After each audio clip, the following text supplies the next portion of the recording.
Thank you everyone for joining. See some familiar faces. So if you kind of participated in our last meeting of the minds, thank you. Hopefully this, what we have to offer here today is it's taken a lot of your feedback, and we have a really exciting program that we've been working hard to put together. So I have a presentation that I'll go through that kind of explains things. There's some time at the end for Q&A. So if you have questions that come up, please throw them in the chat if you don't mind. We might address some of the questions as we go, and then we'll make sure we address the ones that are in the chat at the very end there. And then I'll be turning, Christy and Meg to you at points if there are questions that I can't answer, or you're better to speak to them. I also see my colleague Christina is on the line. Hey, Christina, if you want to say hi to everyone. Hey, everyone. Good morning or good afternoon. So I'm the program coordinator for the licensing program here at OATS. I've been working on developing this, and Christina has been really played a significant role in the development as well, and also in the Train the Trainer program that we'll talk about. So I'll get started here. And as Christy mentioned, this is being recorded, so just heads up there. Let me first share my screen. Sure, can folks see that? Fantastic. All right. So we really, have been working with Meg for a very long time to try to figure out how we can expand access to our Senior Planet programs in the North Country. And what we have today is this presentation. We'll start with a brief background on OATS and Senior Planet. We won't spend too long there, but if you're unfamiliar with our work, I want to make sure you have an idea about what we aim to do across the country, and then specifically in the North Country, and the impact that our programs make in the lives of older adults. And then the licensing opportunities, what we'll spend the bulk of our time on today, specifically this pilot opportunity that we have that we're going through right now. If you're interested, as your library is interested, what resources you may need, as well as some of the staffing considerations. And maybe you've heard some of this from Meg or Christy already, but want to make sure we kind of cover the whole wealth of the program in case there are any questions. Then we'll talk quickly about what the next steps are. And as I mentioned, if there's any Q&A, or we'll do Q&A at the end for any outstanding questions. So let me pull up. So the first thing I want to do is just ask folks, we all work with older adults, at least to some extent here, and just put this question out there. Feel free to put your answer in the chat. What role does technology play in the lives of older adults? Spoiler alert, there's no wrong answer, so feel free to put whatever comes to mind.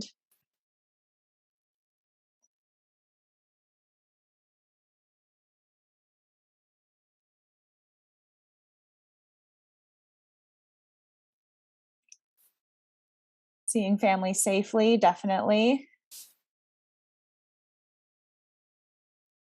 Social interaction, social media sites like Facebook.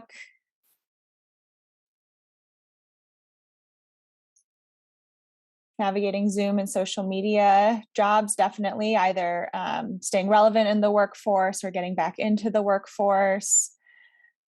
Isolation, lifelong learning, keeping in touch with family contacts. Financial transactions, yeah, that's definitely something that we talk a lot about on telemedicine, travel. This is awesome. Keep those answers coming.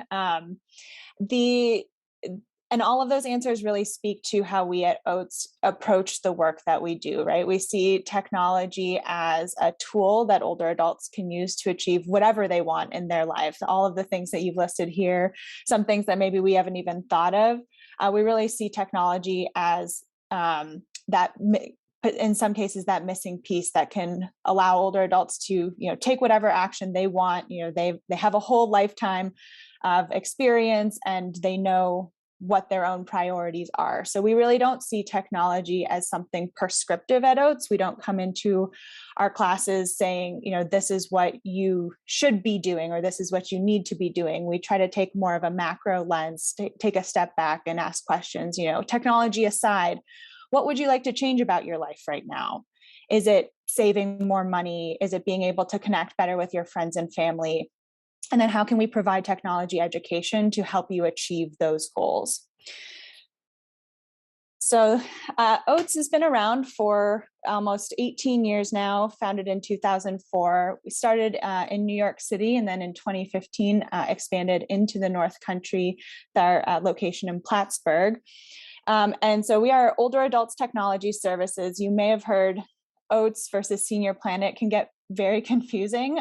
Senior Planet is also us. They can sometimes be synonymous, but OATS is the nonprofit that has created the Senior Planet brand and the Senior Planet program, which I'll talk about in a second on the next slide here. But our mission at OATS is really to harness technology to change the way we age. So we see it beyond just technology education. We really see ourselves as a social change organization. How can we improve the view of aging in the world, right? We see ourselves as aging optimists. For many people, our later years are our better years. Aging is awesome.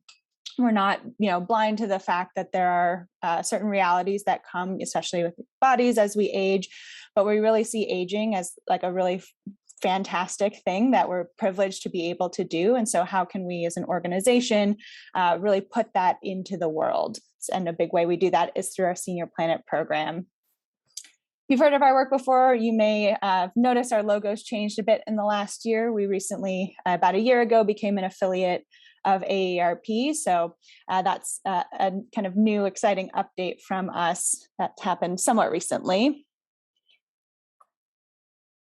And then, so I talked a little bit about OATS, which is our nonprofit, but Senior Planet, we created a separate brand really to be the older adult, the senior facing brand. So something that's more B2C than B2B. So all of our programs are branded Senior Planet. There are Senior Planet centers. And so if you see Senior Planet, it's kind of one and the same, but that's the slight difference there. So we do have some physical centers, including one in the Champlain Center Mall up in Plattsburgh. And we have those centers that are really technology-infused community centers. They're meant to be gathering spaces for older adults where they can interact with technology, take classes, and things like that. But really, if you look numerically, the bulk of the work that we've done since 2004 has been through our partner sites. We've got, we've worked very hard to get 4 centers up and running, but we've been in hundreds and hundreds of partner sites throughout the country where we really tap into the expertise, the local knowledge, the connection, the community of our partners to be able to reach older adults, not just in those 4 centers. Also, the last 2 years have really pushed us to go online a bit quicker than we were anticipating. I'm sure many people that sounds familiar to. But since then, we've had quite a lot of success with our virtual programs on seniorplanet.org. Those are available free of charge for anyone over the age of 60. Just click and join. We offer dozens of programs per week. It's a really fun, exciting space. Certainly a challenge to get up and running, but I think we've got kind of more smooth sailing now than we had a couple of years ago.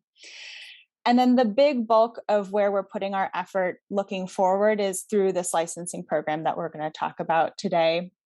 So working, again, more with those community partners, and especially in areas that we haven't been able to have a physical presence.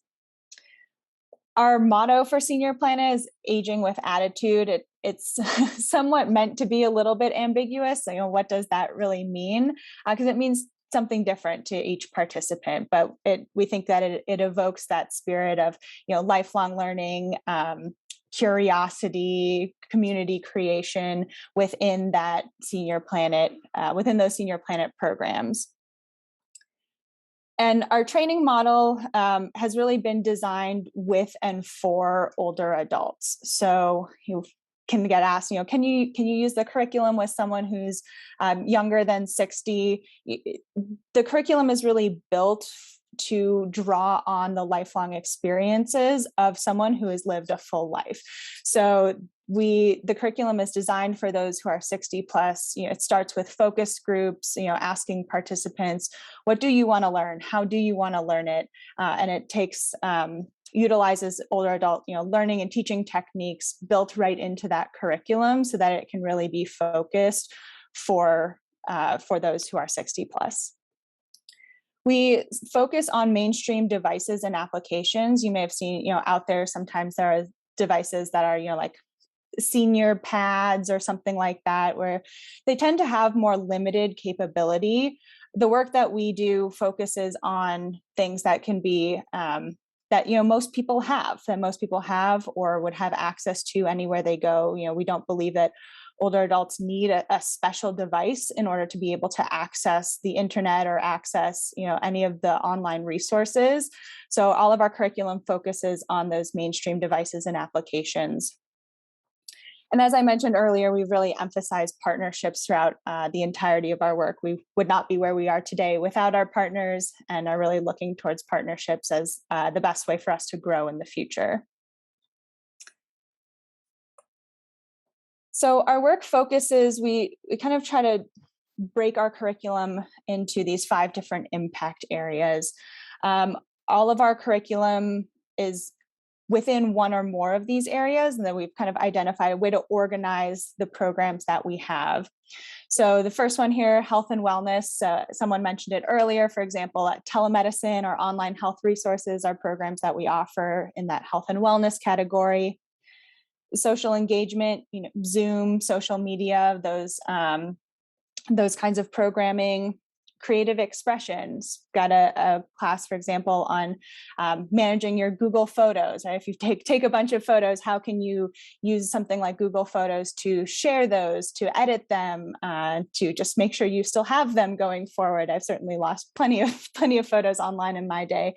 So classes like that fall in our creative expression impact area.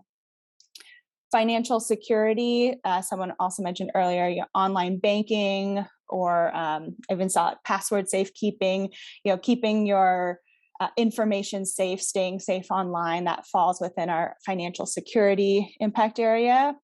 And then the last, civic engagement and advocacy, has got a very provocatively titled How to Spot Fake News lecture, for example, that has become really popular lately, but it really just goes into how you can analyze things that you read online and make that assessment for yourself, that kind of content.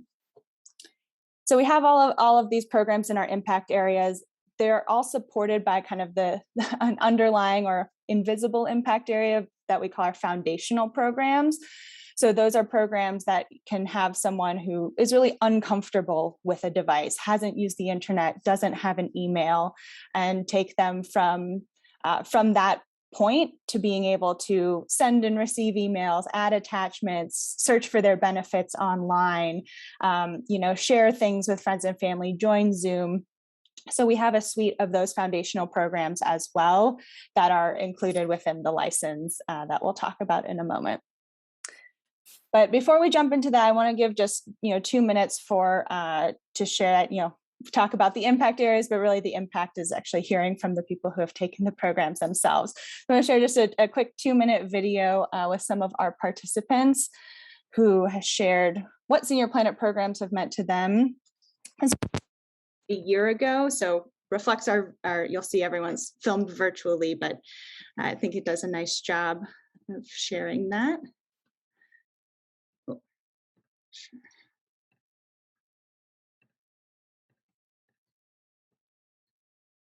Cannot begin to thank Senior Planet Colorado and all of the locations for certainly being the silver lining during the last 7+ months as we've all been dealing with various issues. I have learned so much. All of you are part of my family. I just look forward to being with you every day. The positivity that I have received as a person has been worth more to me than any therapist could have ever been. Aging with attitude to me means that I am able to take advantage of learning opportunities, making new connections, being able to share, and to engage others to come along with me on the journey. So, Jermaine and Stella, I think Christina can probably speak to, seen in like hundreds of Senior Planet classes, but I think that that video kind of really shares what we seek for Senior Planet programs to do, to create that, sense of excitement, that creation of community around and surrounding technology. Which takes us to the licensing program. So let me share my screen again here. So at OATS, as we're looking at how to expand access to our programming, obviously virtual was a big component, but especially with those foundational courses I was talking about earlier, there's a lot that is really difficult or to an extent can't be taught outside of an in-person class, having people have hands-on learning experiences. And as we're looking at how we want our programs to grow and to spread across the country, we started talking about a licensing model. So really how that starts is with a 5-week Train the Trainer program. That takes an organization all the way through, learning about a little bit more into our approach to aging at OATS, through some of the tactical, how we advertise for our programs, resources there, through the curriculum, and then, things like classroom management or just teaching older adults in general. It takes an organization from square one, all the way through being able to deliver Senior Planet programs in their community. And that's supported by an online resource we call the Program Support Center, which has, I think, somewhere around 80 different, documents and videos and resources to support that our partners in delivering programs. Of course, the license also comes with a selection of curriculum. And if that hasn't already been made available to you, we'll make sure that's available to you as when we do a follow-up from today. There's quite a large suite of our foundational programs, as well as programs across those impact areas that I talked about earlier. With that, we also want our partners who participate in this to be part of community, right? We want to build community, not just among participants, but with partners, and have us learn from them learn from each other. So kind of an ongoing support and community building. Once you're licensed, we don't say, we'll see you when it's time for renewal, talk about it then. We have quarterly meetings, to check in, hear how people are doing, what innovative things they're doing in their programming, and, to discuss any challenges that may come up in delivery of programs. Similarly, we want to make sure that anyone who takes a class through a licensed partner feels like they're welcomed into the larger Senior Planet community. So I mentioned those online programs. That's one of the ways that's accessible to anyone right now. Another way is we have a supporter program. And that's a little bit of a deeper engagement with Senior Planet. There's a couple of extra benefits that come, an annual technology review, some special events that we have that are supporter-only events, quarterly impact reports, and some unique volunteer opportunities. Typically, to be a supporter, we ask for someone to make a meaningful annual donation, could be as little as $1 a year. But for anyone who joins through a licensed partner, that's waived for the first year, so they can kind of see everything that Senior Planet has to offer. And if they choose to continue after that, like I said, it could be as little as $1 a year. But we want to make sure that any participant feels welcomed into everything that we have right off the bat. Which takes us to the pilot opportunity that we have right now. So I alluded to this earlier. It is an in-person experience. That Train the Trainer series I mentioned, that's fully virtual, comprised of some live sessions on Zoom, as well as some e-learning and some assignments to work on your own time. But in terms of the programs that are delivered to participants, it's an in-person experience. Looking at around a year-long commitment. So our Train the Trainer program, I'll get into, I think it may be the next slide, our timeline starts mid-February and program delivery starts in April.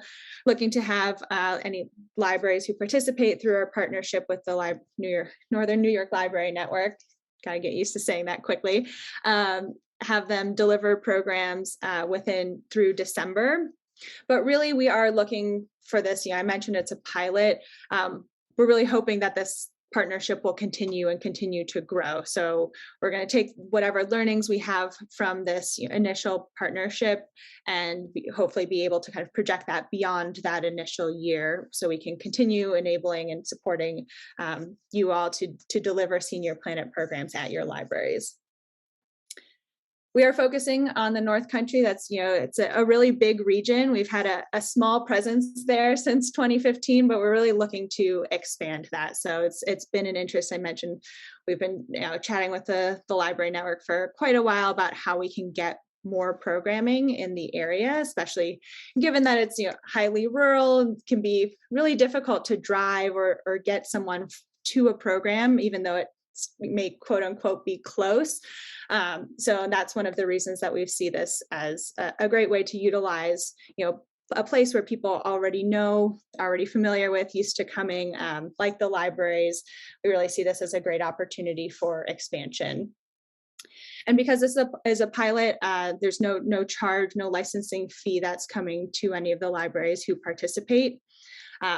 Chat about it in our FAQs too. Beyond the initial pilot year, we're really looking at different ways that we can continue to offer that at either completely free or greatly reduced costs going forward. But at least through this initial term, there's no charge whatsoever to the libraries. So that takes us to the timeline. So if your library is interested in this program, we're looking for a commitment by February 1st. I'll talk in a few slides about what those specific next steps are.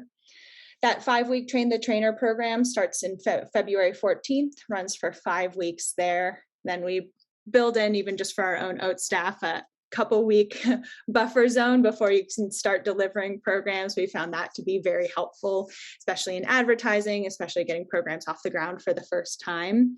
So program delivery, we have our partners deliver within our quarterly calendar, and that's so that OATS can provide the greatest amount of support. We kind of know when people are starting programs, know when people are winding down programs, so that we can send appropriate reminders, and provide whatever support's necessary at that point in the quarter through the end of the year. So if you're probably thinking, if I'm interested in this, what do I need as a library? What would I need to kind of bring to the table here? So at OATS, we have these 4 components to what we're looking for a partner to bring. The New York Library Network's providing the program administrator, will be Christy. I'll talk about in the next slide here. And then I'll talk about trainers in a few slides as well. But the two components I wanted to hit on this slide are, first, that classroom space. I think if you've delivered programs, you kind of likely have an idea in your head what that should look like, just a space that's conducive to learning on devices. Our programs are hands-on, so either stations or tables where devices can be placed, things like that, quiet, clean, where the programs can be run. And then the big other piece is the technology. So as I said, in-person, hands-on. So we're looking for a classroom set of between 8 and 15 like devices. This program supports Chromebooks, iPads, and PCs. PCs is a really big category, so we do have a supporting document that kind of explains what we're looking for in a PC, but in general, we're looking for, it doesn't have to be the newest, shiniest thing. We're looking for an up-to-date operating system, because our curriculum is written for up-to-date operating systems. And then I know the Northern New York Library Network also has some device kits, and maybe I'll give the floor to Meg or Christy to speak on those for a moment. Sorry, every time it's like, where's mute? Yes, so we're coordinating with the 2 public library systems to create traveling kits that libraries, if they don't have their own resources or technology, they can borrow to use for classes. So we'll work, one of the things I'll be helping to work on is coordinating the programs and helping the systems do all of that stuff. So there will be resources available to you.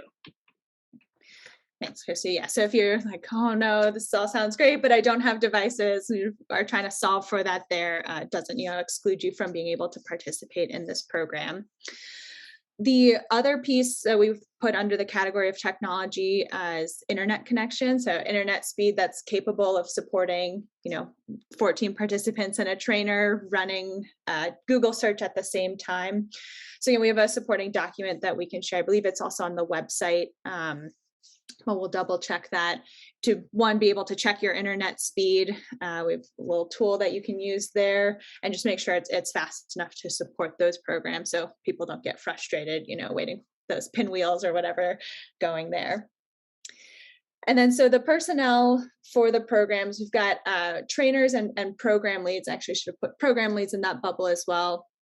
Trainers and program leads, and then the program administrator. So start kind of more on the macro scale. So Christy will be our fabulous program administrator, and her role in this program is really to be the primary point of contact for all of the participating libraries as well as for OATS. So, if we need something on our end, this data doesn't seem like it's coming in, or something's kind of confusing on our end, we'll go to Christy. If you all need something on your end, Christy would be your first point of contact. Things aren't where they're supposed to be, or we had an issue with this classroom, just want to brainstorm some solutions. Christy will kind of be managing that between all of us. And give you a moment, Christy, to speak to kind of the community coordination and collaboration that you're also kind of seeking within the libraries themselves. Right. So one of the things we were thinking of for the two regions was to coordinate the offerings and potentially sort of plan for people if they wanted to borrow certain resource kits to be kind of close together to move around. There's lots that we have to think through on this front because this is the pilot. We've not done this before, so I'll be really eager to work with the systems and the libraries to develop the best system that we can to make it all flow really nicely. So more on that later, but we will be in touch with you to work these out. Yes, I think suffice to say, you'll receive plenty of communication from Christy in this program about all of those different pieces, so we can hopefully kind of build something that's easily replicable and scalable, so we can reach even further than our initial pilot group here. So Christy will be operating as the program administrator. So for each individual library, one role that we have that will need to be filled is the program lead. So before I dig into this, I'll say that the program lead, the trainer, can certainly be the same person. In fact, we expect in many cases it will be the same person, but they could also be divided into two different roles. So we have them split up here. So that program lead is going to be the person who coordinates the local programs, working with Christy, making the selection, what program you'll be offering, what time of day, what days of the week, those nitty-gritty details like that. We are always asked for a time estimate. We say between 2 and 4 hours a week. I think, anyone who's worked in programs know you can always go and spend more time, advertising and planning a program. But really, we try to provide as much of that support as we can. We have flyer templates, email language, sample social media posts that can all be utilized to your networks. So with that time estimated, also really, I mentioned that quarterly, schedule. It really varies depending on where you are in the quarter. Imagine getting set up for a program, making sure the trainer schedule, that you have the device kit, doing that advertising, signing people up, can certainly be on that high end. But in the middle of the quarter, if you've got a program that's running, it could be significantly lower than 2 hours a week if nothing's really challenging, or there's no missteps. Could certainly be lower than that. And within this partnership, we're looking for libraries to offer at least one of our courses. So we have 5 and 10-week courses within that quarterly calendar. So each course meets twice a week. But if you're not running a course during a certain quarter, of course, that number could be 0, or just check in half hour here or there if needed. So just mention that time estimate really can fluctuate depending on where you are in the quarter, if you're currently offering a program, things like that. In terms of the qualities of a successful administrator, we've got some partners who we're currently working with on the program, and what we've seen so far is the first and foremost, connection to the community. As the program lead, you'll be the one who's making the decision about which course to offer. again, like those times of day, days of the week, those little things that can really have a large effect on whether or not people are able to attend. As well as, knowledge of different resources within the community. If you put flyers, for example, if people go pay their bills in person, just kind of knowing where the different places you can reach out if you need additional support to do advertising, or, potentially like transportation, for example, anything like that. Really goes a long way in, filling up a program and having it be successful. We also say a little bit of a self-starter. Christy and my team at OATS will be looking to provide as much support as we can. At the end of the day, you're the person on the ground. God forbid something happens, classroom floods is the example, our real life example we typically go to. Just communicating with participants and making those decisions, coordinating. Apologies if you can all hear my heater just kick on there. It's little cold for me, as I imagine it is all for you, or you are too. So just being, having that person, that lead position who's, confident and comfortable in making those decisions and being able to, coordinate things on the ground. So you can imagine, based on what we've said today, there's a lot of moving pieces to this, especially since it is a pilot. We're probably going to try some things that won't work super well, need to pivot so that they can work better for everyone involved. So high level of organization really goes a long way to making sure that different deadlines are met, the devices are where they need to be, people know where they need to be, things like that.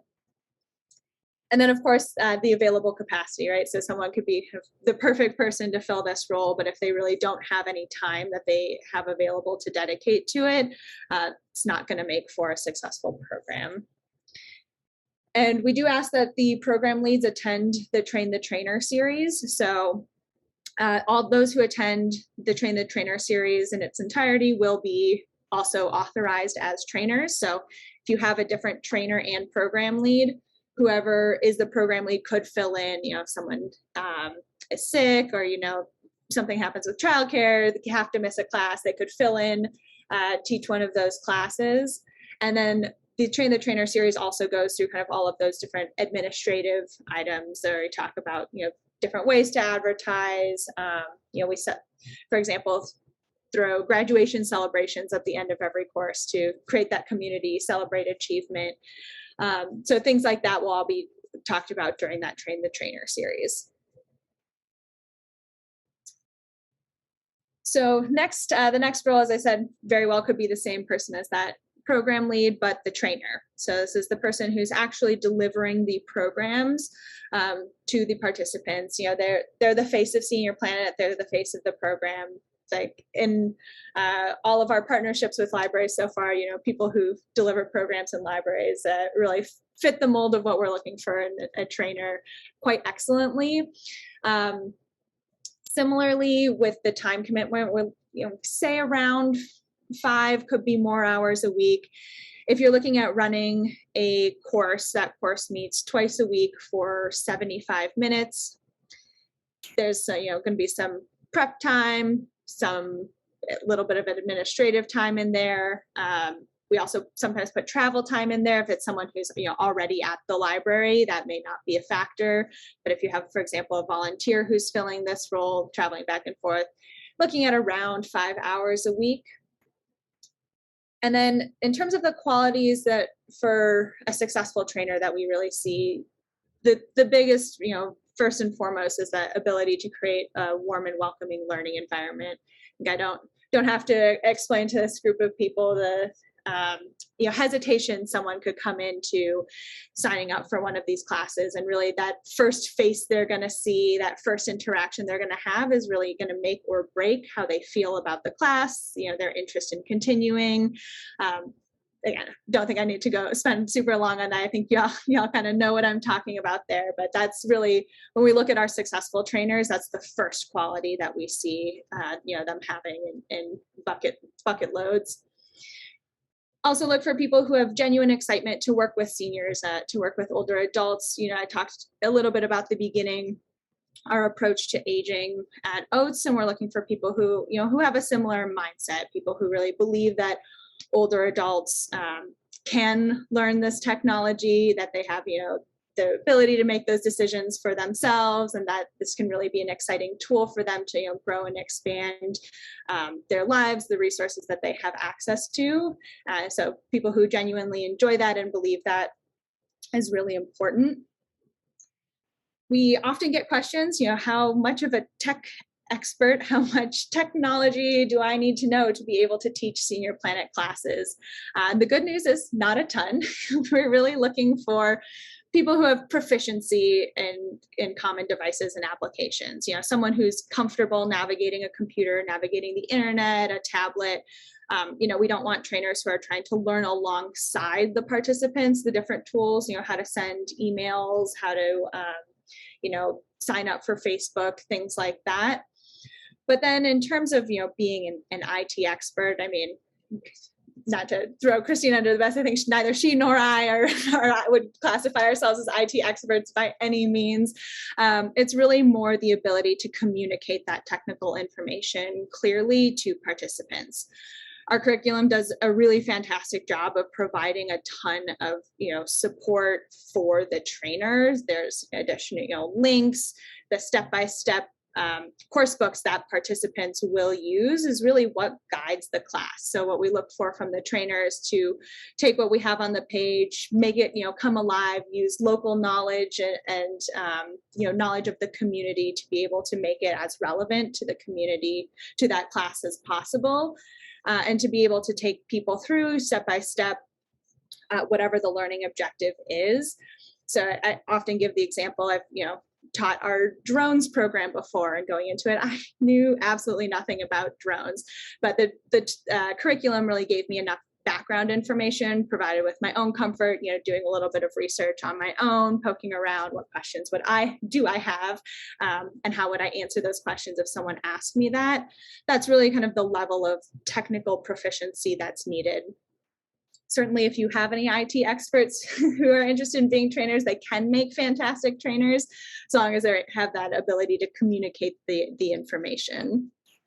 And then similarly, in order to be authorized to teach the classes, folks need to attend the entirety of that Train the Trainer series. I believe that schedule is also on the website as well.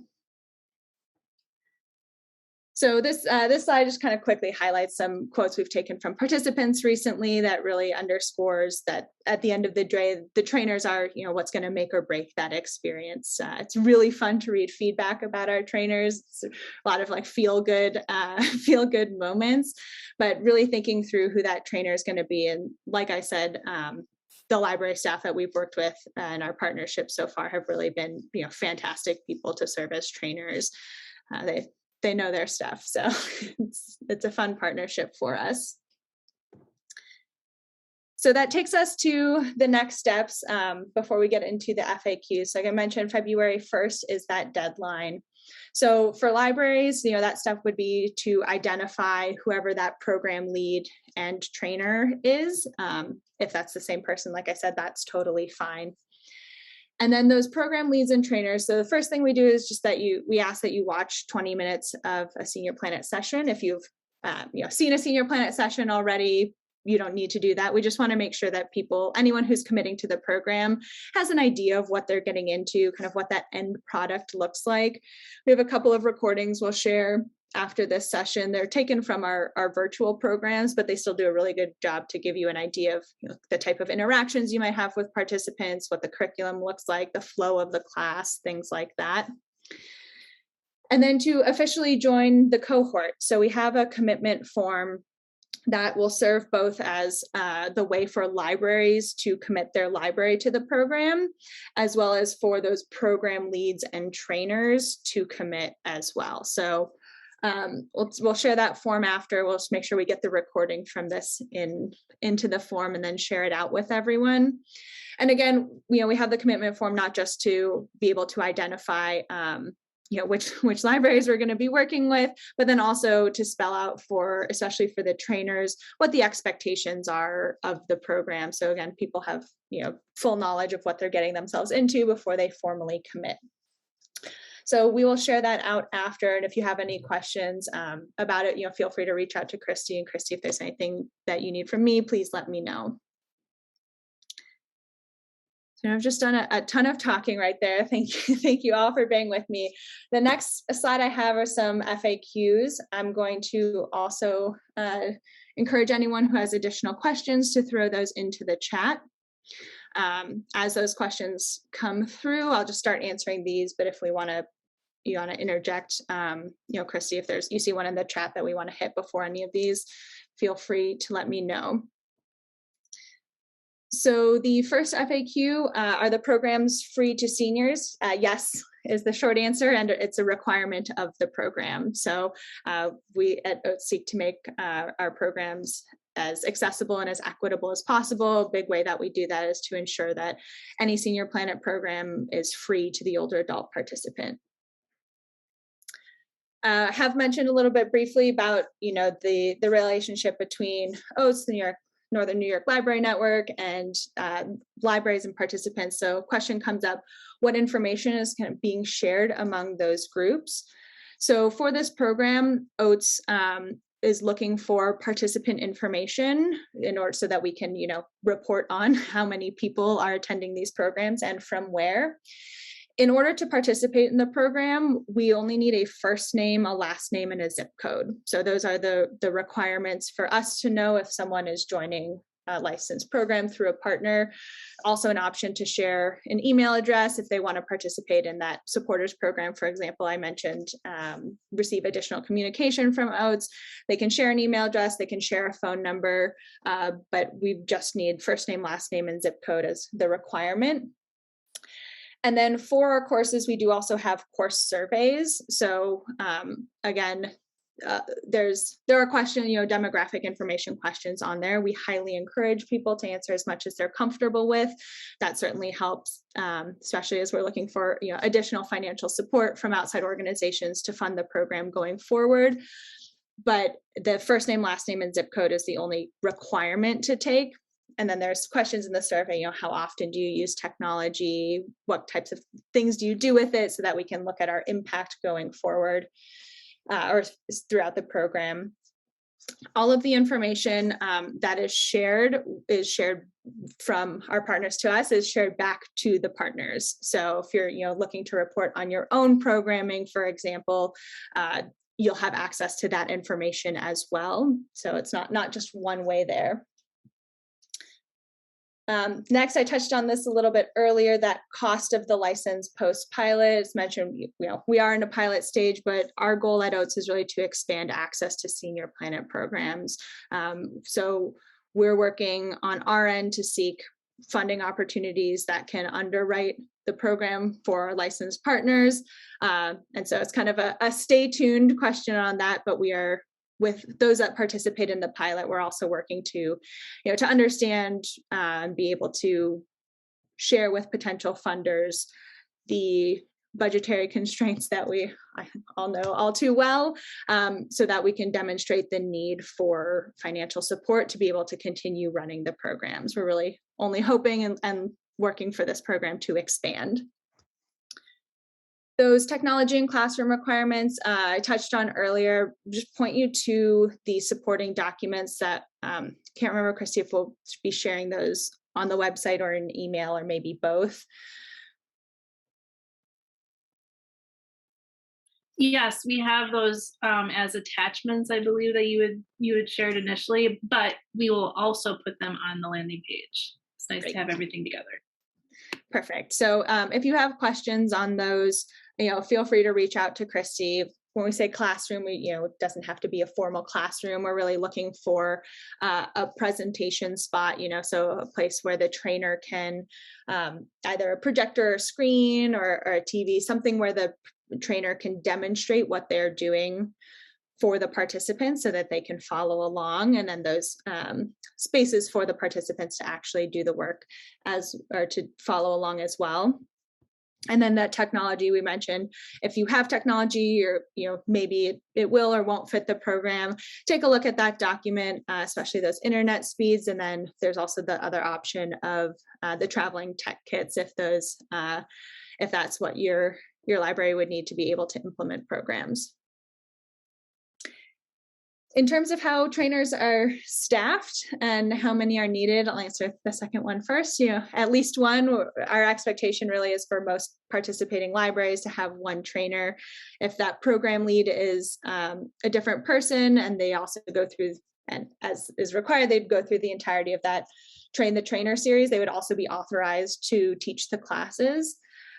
If you, for some reason, are looking to have more than that, just reach out to Christy and we'll chat and see. We want to make sure that the number of programs being delivered kind of matches up with the number of trainers that we're training into the program. And then in terms of how trainers are staffed, we really see organizations do this 3 different ways. The one that we've seen the most, maybe the most likely, is it becomes a part of an existing staff member's role. So someone who's doing program delivery already, so a new program that they can deliver.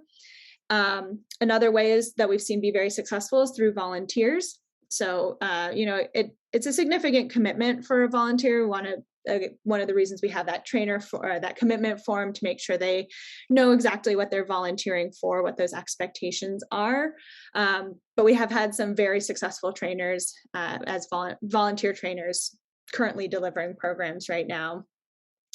And then, of course, some organizations we work with, do have the financial flexibility to hire a part-time person. So at this point, we don't have one recommendation over the other. We've seen all 3 work very well, but those are the different ways that we have seen.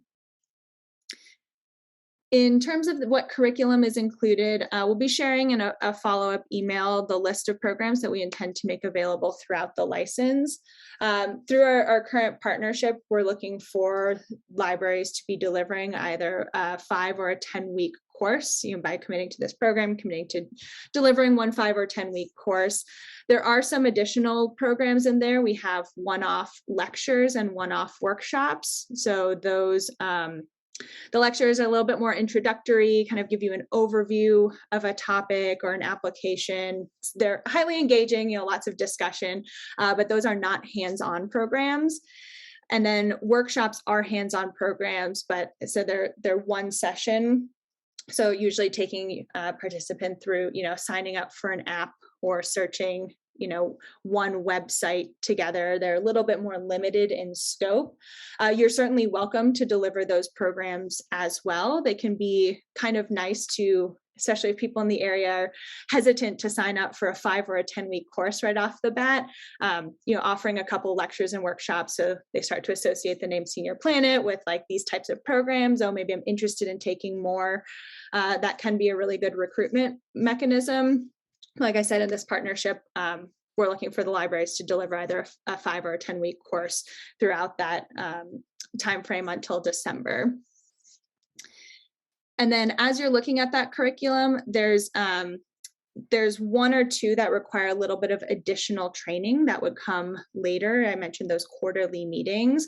So if you're looking at the programs, there's this one course and I really only want to offer this one course, make sure you just communicate that with Christy and we'll chat about it to make sure that you're able to do it in the time frame that makes sense for you. I'll say all of those foundational programs are available right off the bat. So anything that's like an introductory, getting basic skills through, being able to utilize email and, some different online resources.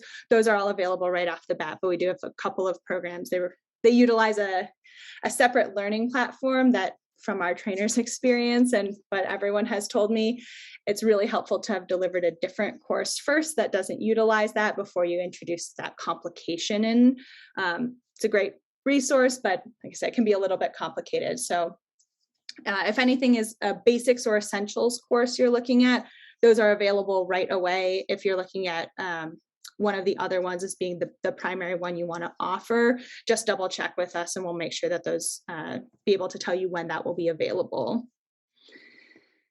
And then lastly, unfortunately, we're still dealing very much with COVID. So we get the question, what are the COVID protocols? And we are really leaving this up to our partners.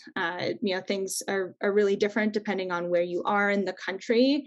So it is our licensed partners' decision, responsibility, liability to determine if and how they are operating classes in the COVID era. So Senior Planet's not going to come in and say, you have to be delivering this course at this date because you said you would. If you're saying, hey, it's not safe for us to be holding in-person classes right now, we're being very flexible with that. And then in terms of, different mask or vaccine requirements, we're really leaving it up to the organizations, provided they're following, state and federal guidelines. So as long as you're within state and federal guidelines, if you do have to postpone classes due to COVID, we just ask that you communicate that with us so that if we're doing our reporting, how many classes are happening, it's like, oh, we have all these partners, no one's delivering classes. I can say, well, it's actually due to COVID. Here's the number who have told me they've had to postpone, et cetera. So just kind of ask for that communication, but we're trying to be as flexible as possible there because we understand that it's kind of a very confusing time to deliver in-person programs. And I think that covers all of the things that I had to cover. Christy or Meg, feel free to let me know if I left something out. But with that, we'll open it up to other questions as well. We did have one come through in the chat that kind of segues from what you were just talking about. Do we absolutely need 14 people to have a program, or can we have fewer? That is a great question. So short answer, you can have fewer. 14 is the maximum cap that we have for any of our hands-on classes, and experience, once you get beyond that, it gets to be really difficult to manage the classroom. We're looking for our partners to have at least 8. So when we're looking at like number of devices, we're looking for at least 8 devices. That said, given COVID realities, if there are, if it's not safe for your classroom space to have 8, again, we're just looking for that communication. So I can say, actually, this 5-person class was filled up. It's, we're going to consider it a marketing success there because 5 out of 5 seats were filled, but we could only have 5 seats, due to number of people in a space restrictions. But generally, we're looking to have 8 people in a class. That's really where you start to have the classes are designed to be group learning. So when you get 8 people, kind of between like 8 and 14 is that sweet spot where you can have a lot of class learning together, some fun paired activities, again, if it's safe to do so. So if it's going to be less than that due to COVID, again, just please communicate that.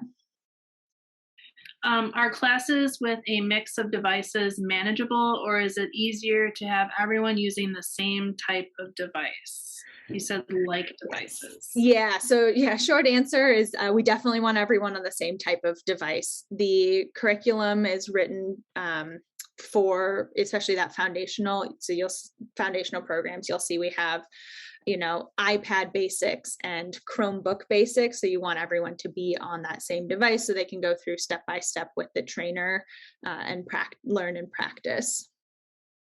And I see a similar question from Elaine. Good question about having people learn on their own devices. That's also not a part of the model that we use. So that's why we ask for a classroom set of devices. We want everyone to be learning on the same device. When people start to bring their own devices, I know they get really, people want to learn the device that they have. It can quickly derail the class, their operating systems, their updates a little bit different. And it's, well, what about my device? And instead of having like digital literacy education, it becomes really just learning the one device that they have. So our classes, like I said, they're device specific, especially for those most of our classes are device specific, but the overall goal is to be, teaching that digital literacy utilizing that device. So we want someone who takes an iPad class to be able, what they're learning in the class is, yes, how to use that iPad, but it's really how to use iPads. And a lot of what they're learning is how to use tablets. So they could take that and provide transfer some of that learning to a different type of tablet or to an iPhone, for example. We do really see that if we're really looking to build that digital literacy as opposed to just teaching one specific device. Some people are very, very adamant about their device. So in those cases, if someone wants to bring their own device, to class and try to do it at the same time, we've had people try that before, but we just ask that they also have a class device they can follow along and, keep the class on pace so that you're not problem solving for each individual one at a time. Good question. But I just want to say thank you to Deirdre and OATS and Christina for being here today. My pleasure. We're really looking forward to working with you all. So any questions, feel free to direct them to Christy. And Christy, if you want, maybe we'll set a time to chat coming up here and see if there's anything that we need to talk through before February 1st. Mm-hmm. Yeah, big date. February 1st is when we'd like all formal commitments to be made. So you have time to really think through how you want this to be set up as. And yeah.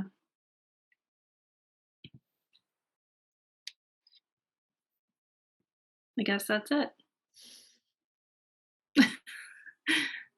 That was awesome. I don't even think it needs saying, but I'm assuming as everyone's listening to Deirdre talk, you're seeing just how many points of common priority is shared with libraries. So I really am excited to see what happens, what we come up with. So really appreciate you all. Thank you, Christy and Deirdre, for putting this all together. Have a good rest of the day. Thanks, everyone. Great to see you all.